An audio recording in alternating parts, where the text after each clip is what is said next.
Let's talk about what's really going on in hip-hop right now because fans are convinced Cardi B just threw one of the boldest shots at Nicki Minaj.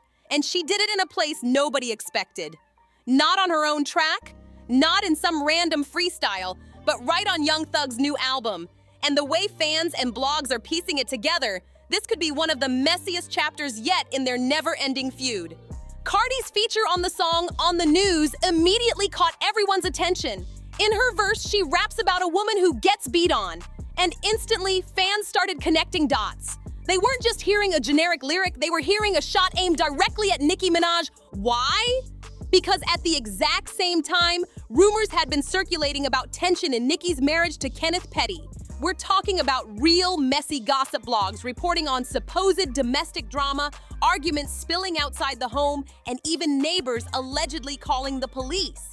When fans put two and two together, Cardi's bar didn't feel random. It felt personal. And that's the thing with these subliminals. They're powerful because you never really know if it's coincidence or if the artist is actually targeting someone specific.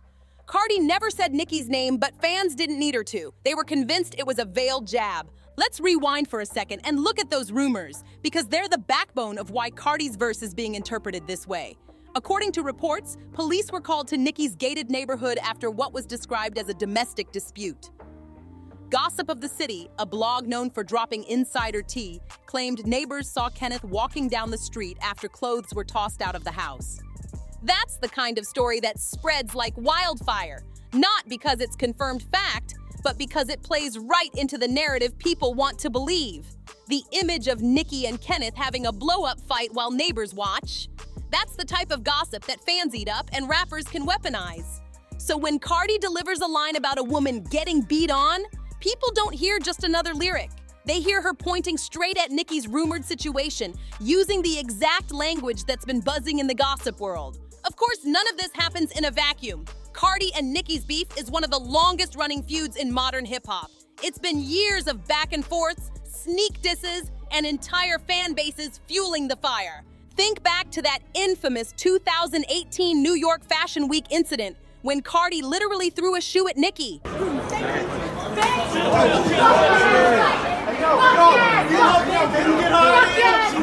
That moment made their beef legendary. And since then, even when they're not directly addressing each other, the tension has never really gone away. Every lyric, every tweet, every Instagram live, fans are constantly on high alert, waiting for the next subliminal.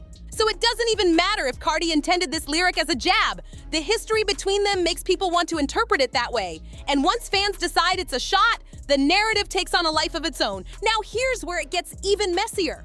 The Barbs, Nicki's fan base, decided to make a move. They started buying up Young Thug's album as a way to block Cardi B from going #1 on the charts. Their logic? If they boosted Thug's numbers, they could stop Cardi's momentum.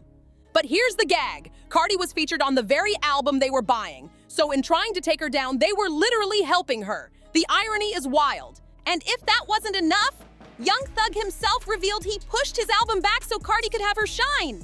Instead of competing with her, he wanted her to take the spotlight. That move completely undercut the Barb's strategy and left fans debating whether this was all orchestrated behind the scenes. Let's talk numbers, because that's where things get undeniable. Cardi's sophomore album, Am I the Drama, is projected to debut at #1 with around 200,000 units sold in its first week. That's huge. For context, her debut album, Invasion of Privacy, did about 225,000 first week. So this new album, after a 7-year wait, is performing nearly just as well. That's rare in hip-hop, especially after such a long gap. And right now, she doesn't really have competition. No other big album dropped the same week. The lane was wide open, and Cardi capitalized. Whether you love her or hate her, those numbers are impressive. But numbers don't tell the whole story. Fans are split on the actual quality of the album. Some say every track hits and call it tea from start to finish. Others aren't buying it. Critics argue the album is filled with simple, ABC-style raps. They point out the heavy use of ghostwriters. Some tracks allegedly had up to 10 different writers involved. And for an album that took 7 years to release, people expected more originality. One fan even broke it down. Cardi had 60,480 hours. That's over 25,000 days to put this together. And yet, some say the pen game hasn't improved since day one. On the flip side, plenty of listeners love it. They say Cardi knows how to make songs that stick in the club. Maybe she's not writing every bar, but she's delivering music that moves people. For her core fan base, that's enough, and it's not just Nicki catching strays. Cardi also aimed shots at JT and BIA. That's significant, because JT especially is known for her lyrical ability.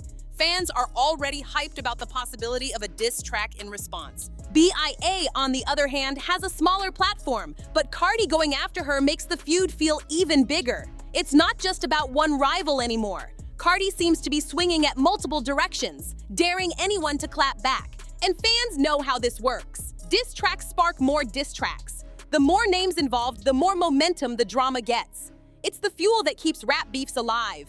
We have to talk about the elephant in the room: ghostwriters.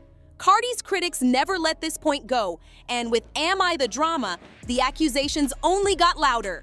Some fans feel cheated. They argue that hip-hop is supposed to be about authenticity and pen game. And if Cardi's relying on a team of writers, how can her work be respected on the same level as artists who write their own verses? Others shrug it off. They say Cardi is more of a performer than a traditional rapper, and performance is its own skill. At the end of the day, ghostwriters are part of the industry. She's just more open about it than most. What makes this sting, though, is the 7-year gap. People expected something legendary. Instead, they feel like they got an album polished by committees instead of raw artistry. So Cardi B has dropped one of the most polarizing albums of the year. Her numbers are strong, her presence in the culture is undeniable, and her willingness to stir drama is keeping her at the center of every conversation. But at the same time, the criticisms aren't going away. The ghostwriter allegations, the so-called simple lyrics, the long wait, all of that leaves room for doubt. The question is, does it even matter? Because as long as people are talking, whether they're praising her or tearing her down, Cardi wins. Every headline, every rumor, every fan argument fuels her momentum. And when it comes to the Nicki Minaj feud, this latest chapter proves one thing: it's far from over. Whether that verse was really aimed at Nicki or not, fans believe it was. And in rap, perception is reality. I'll leave you with this. Is Cardi B cementing her place as the queen of drama in hip-hop? Or is she risking her credibility by leaning too hard on controversy and ghostwriters? One thing's for sure, this story isn't finished. If you want the unfiltered truth and the latest breakdowns every time, make sure you like this video and hit subscribe. Because if Cardi's album is really the drama, then trust me, the sequel is already on its way. That goddamn Cardi. Like, I'm not even a big Cardi fan, but the way she ate Bia, Offset, and JT up, now I'm gonna say alleged about the JT, but like, it's bad. Like, and I'm really hyped to see what JT's gonna do, because I know JT, we all know JT is ruthless. Like, we all know JT got them bars. I'm like, I don't know what JT did to piss her off. I think I heard about something where it was like a little beef or something, but you got to go in. I mean, you gonna have to like really like give it to her, raw, unfiltered, and uncut, because yeah, the way she came for y'all, and I mean, Bia's not really like a mainstream artist, but she did like tear her up or whatever. I was like, well, goddamn, but it was just like the album is actually pretty good. Like, I was like, okay, Cardi. Like, I knew the first one was good, but you know, that sophomore album, people expect like that we don't know what to expect, because it's like those second albums are like, okay, we don't know. You proved yourself with the first one, but can you do it again? She really did again. Like, I really feel like the 7 years was worth it. Like, I have been playing it like over and over. Like, I'm glad she left the queen off, when she shall remain nameless off of this post, because that's queen, and just know I am a full barb. But when I tell you I love this album, like, Cardi, like, this is amazing. And I just want to say this, y'all. I'm so upset, but I got to call it how it is. I got to speak the truth. And I don't want no Cardi fans bashing me in the comments before I say this, okay? But let's get to it. This lady had 60,480 hours of time to literally go to the studio and put a pen to the pad and literally learn what the art of rap is. This lady not only had that much time in days, but if you even want to take it a step further and simplify it a little more, she had 2,555 days to come up with a project that took her 7 years to put out. And all of the raps up there are basically ABC raps, and some of y'all are praising it, and I am flabbergasted because no.